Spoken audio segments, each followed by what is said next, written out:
What's going on, everybody? It's me, your boy, Flash Jones, back again with another video. And as you guys can see here, got another update for you guys. So, with all that being said, this is the February update for February 2022. And as I just showed you, got a couple motors here on a track, and I have some of my cars pulled out and placed here on the rail. The layout is not as much of a mess. It's cleaned up a little bit, but still in that building phase. I'll pull these motors here off the track and we'll talk a little bit about what I got going on. So, as I said, I have some of my, let's get the white shot here. I do have some of the cars that I have that were all boxed in, kind of pulled out of the boxes and kind of laid, placed on the rail, just to give me a little bit more inspiration and enthusiasm to continue on, because it gets to be a lot when you're building a layout and you're constantly doing work and planning and building and doing the grunt work, the leg work to get a layout to an operational phase, and you haven't been able to see it yet. So just being able to get a lot of my intermodal out and even some of my manifest cars out and just placed here on the track just to move them around, let my kids come here and see it. It was nice. They got a big kick out of it, of course, and of course it felt good to see that. Those motors were on the track not just for show, but also because, and the majority of what I've been doing over the last month is I actually been getting all of the wiring done. So a lot of the wiring, I'm not going to show you all of it obviously, but I'll show you some of it here. Wiring, as we all know, can a lot of times be a mess. Got some more feeders coming into the main bus here. Looking down here, as you guys already know, I have the NCE system. Power cab is a throttle, and it's not power source. It's just a throttle here in the cab. I have that smart booster there in the middle, and then on the right side of that is a DB5 5 amp booster as well. The plan is for the layout is that this portion of the layout essentially will be powered. All of this portion, the yard that will be here in the middle with the remainder of the track and tools and whatnot, and additionally these mains in the back and the mains in the front will be powered off the SP5. And yes, looking down a little further, you guys gotta have more of my intermodal on the inside track, and then I have an auto rack train there on the outside track. So like I said, I had some fun, just got a lot of cars out placed on the tracks, but nevertheless the DB5 will power this side of the layout, and the SB5 will power this entire portion of the layout, and the break point will be right in here. And so because as I said, this portion of the layout, I will make a cut right here along this giant gap here. A cut will be made right here in the middle and back there as well. This portion of the layout will be a drop panel, so that I can always get into the electrical panel if I ever need to. And then of course all these wires and whatnot, they will be gone here shortly. There will be some signals on both sides. There'll be some signals back there, and I think there'll be signals right around in here because I don't want them on the drop itself. And then but both sides will have a dedicated power booster to power the entire layout. I am kind of contemplating getting a third booster that will act as not a standalone booster, but that'll be the booster per se for the yard, all of the yard. And I mean, I don't know, at that point, I don't know if I would necessarily need 15 amps of power to power the mains and a yard where there's not going to be tons of switching, and the switching that'll be done, there might be maybe one or two trains on one of these two tracks, because like I said, these essentially is a quadruple main layout, but it's a double loop layout. And so, as you know, let's say for instance the manifest train that's in the back, you know, that'd be westbound on main 1, and then as it gets to this control point where I got these switches and some boxes here, some empty rolling stock boxes, main 1 turns into main 4 and is considered going east. East is this way, west is this way. So, you know, one train will be on one track at one time, until I get signals in, and then I can really start to play around with having multiple trains either coming at each other to a control point, or however I want to play that. But essentially that's the gist of it. And while that's going on, yeah, you may have some switching or whatever have you going on in the yard here, building a train or whatever have you.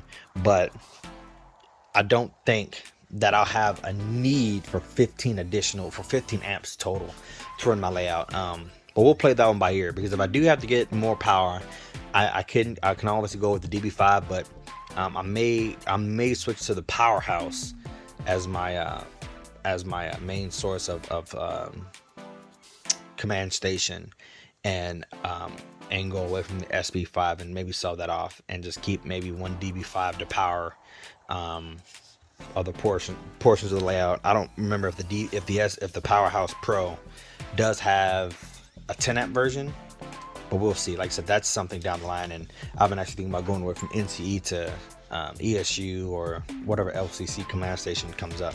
But that's a conversation for another day. As I did say, I got the wiring done completely on the other portion of the layout, and a lot more of that wiring is getting done now. I was in the process of finishing that up today, but going to work today, and my guess is this to be the last chance I'll see the layout until next month is my guess. So yeah, got an auto-rec derail there, but nevertheless, all the track is laid. The only thing that's slowing me down and preventing me from connecting all of the track to essentially complete the loop is I need switches. Are you okay? Yes, I'm okay. The only thing that's slowing me down right now is I don't have the switches that I want from Walthers. The switches that I'm going to have, number 6 mainline switches in all 4 of these control points that I need to put in. And I want to put those in. I don't want to be trying to add switches after my layout, after the track and everything is glued down and everything. I want to do this, so I don't have to run it and deal with that, because I just don't want that headache. So that's what the main thing that's slowing everything down, because I do have the switches, the double crossovers for both this control point and the control point in the back. So I can obviously put those in now, but I know that I'll need those others, the other switches, to place those in as well. And I don't want to lock myself into something and decide to make a change and be unable to. The last thing that I will show you guys is this. So I did make an addition to the layout. I added some more bench work, and this entire corner, besides the rear range here, this entire corner back there is what goes behind my furnace, and it's also back here behind the water here. That addition there, and hang on, my rear range. This entire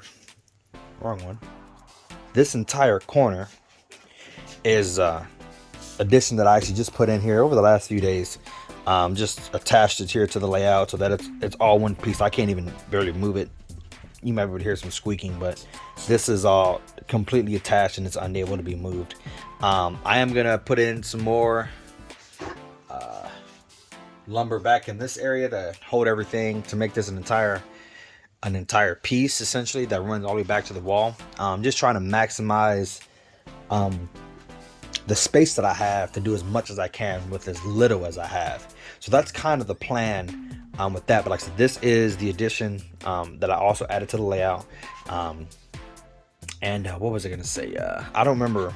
I think I was gonna do just majority of all the passenger equipment was going to be back here in this corner, but I don't know. We can always play that one by ear and see what I want to do with all that. Essentially, I have all the just the excess lumber that I had laying around and some clamps, kind of holding down the pink foam to get it to be glued down. I was using that liquid nails. Other than that, guys, that's pretty much it. It's not like I got a dero somewhere, but where is that dero? I can hear it dragging. I don't know where it's at though. But anyways, this is what we got. Oh, there it is. Zero's right in there. But anyways, that's where we're at for February, folks. Hopefully, because I've called Walthers every single day concerning these switches and when those, because they just show in transit. They don't have a date when they're expected to arrive. And they had some number of switches that were showing to be back ordered as well. They were scheduled to be in February 11th, but they've now moved them back to the end of April now. So I don't know. I should have some new locomotives coming in here from FlashJonestrains here also. Depending on when they come in, those who follow me on Instagram will get to see those first. And also, depending on if I can get, which I should be able to get this entire portion of the layout wired up for power. I get a little footage of just some short trains moving here, backing up, moving forward, and just these little areas here. But the main idea essentially was, in addition to just bringing some more enthusiasm for me personally back into model railroading, as far as having the rolling stock out on the layout, was also to double check my curves. Yes, intermodal equipment may not be the best gauge of a curve, more so as the auto racks have, but I've interchanged these a few times just to see how the auto racks act on the inner on the inner track here versus the outer track, seeing how they handle the curve. And the same thing on the other layout as well, and the same thing on that very back portion there, on all the tracks. So all the track here, the only cars that seem to have, I don't want to call it an issue, but the only cars that show a sign that they may have some dragging or some scraping against the side frames are my 60-foot box cars, which it's I don't understand it, because these 90-foot, 89-foot auto racks from FlashJonestrains and Walthers, and even the let me see if I can't pull that one around here. Get this one out the way. Oh, that one derailed too. Hang on. All right. So, as I said, the Walthers auto racks, FlashJonestrains auto racks, which is the majority of them, and then you guys can kind of make out that yellow one. That is a Atlas Master Line. Yeah, Atlas Master Line, articulated, and that's the end of the line. This Atlas articulated auto rack there, that's there in the middle. They all handle these curves with no issue. Let me kind of fan out there.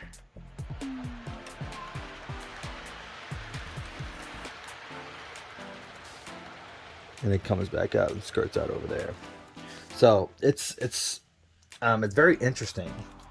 These curves back here should be 25 and 27 and a half. I'd have to look at it. I don't remember. I know I wrote it down somewhere, but they're not the sharpest curves, but they're also not the tightest curves. But they handle these curves great. And like I said, the 60-foot box cars are the only cars that show as possibly having an issue with the curves.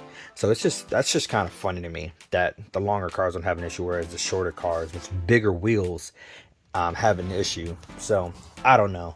Nevertheless, these curves are not going to be high-speed curves anyways, even though they're banked a little bit. The fastest these curves I might have a train might be 35-ish scale mile an hour out of 128. But that's for something down the line. Nevertheless, this is your February 2022 update, and I hope you guys enjoyed it. Until next time, I'll catch you guys on the next one. It's your boy Flash Jones. Till next time, keep it on the rails. I'm out.